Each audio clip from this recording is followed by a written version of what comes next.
And now we will discuss about nationalism. So, how might we conceptualize nationalism as a force in international relations? So, nationalism holds that each nation should govern itself. Uh, it's free from outside interference, self-determination. That a nation is a natural ideal basis for the polity, and that nation is the only rightful sources of political power.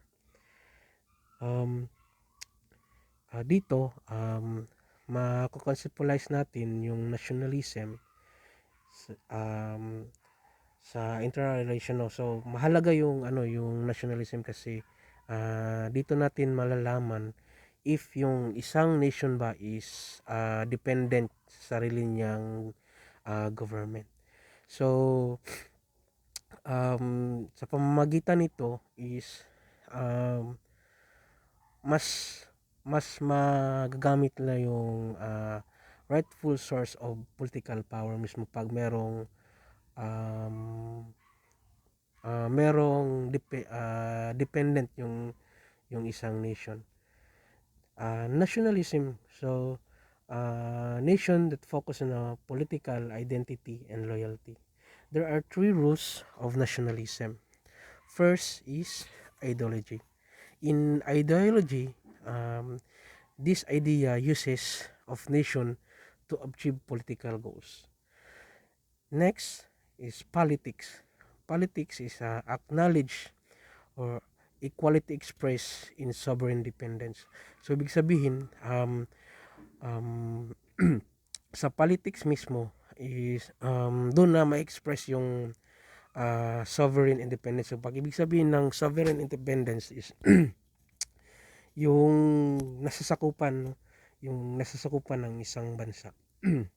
The third is sentiment. Sentiment evokes strong collective sentiments or individual attitude founded on belief in national belonging and superiority of the nation belong to. What is the function or rule of nationalism? So, uh, as a movement of nationalism tends to promote the interests of particular nation, especially with the aim of gaining and maintaining the nation's sovereignty or over its homeland to create a nation state. So ito yung function or rule ng nationalism, nung to promote the interest of particular nation, no, uh, to gain and maintaining the sovereignty, kagaya ng sinabi ko kanina, yung nasasakupan ng isang bansa or yung nation.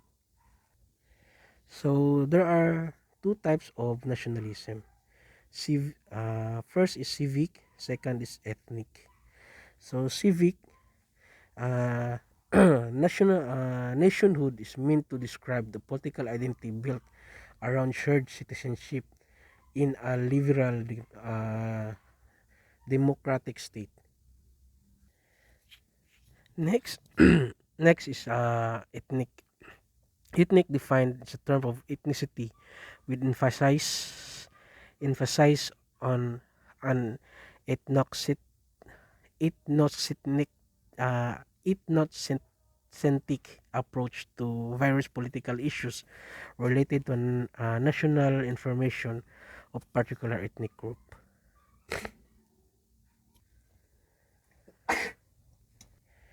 What is the relation between nationalism and field state? So, if we say nationalism, so it's an ideology that emphasizes loyalty and devotion uh, of devotion to a nation state and holds that such an obligation over outweigh other individual or group interests. So yung relationship nung pag sinabi kasi nating field state, yung state na yon is yung hindi na nagfa-function, no. So pag pag sinabi nating nationalism, um connected sila mismo, no, pag kasi yung meaning ng nationalism is loyalty and devotion, no.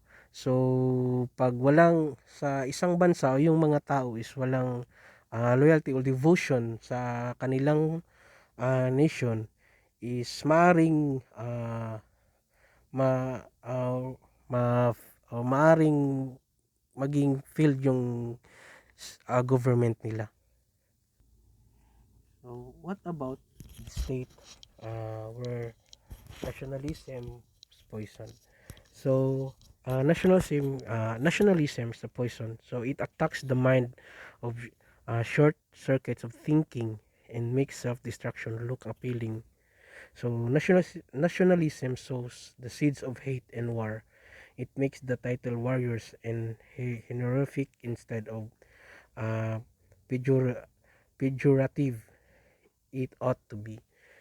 So pag yung isang nationalism is 'di ba pag um, minsan dahil sa nationalism ng isang tao is mayroong mga merong mga negative na thoughts, no, kagaya kanina yung sinabi ko about Arab. um, Pag nalaman natin yung nationalism na nationality nila is Arab, is maisip natin na terrorist sila, no. Yun yung unang unang ma-describe natin about sa kanila. Nationalism and international relation theory. So in realism emphasizes the rule of the nation state and makes a broad assumption that all nation states are motivated by national interests or best national interests of distinguished as a moral concern. Next is liberalism.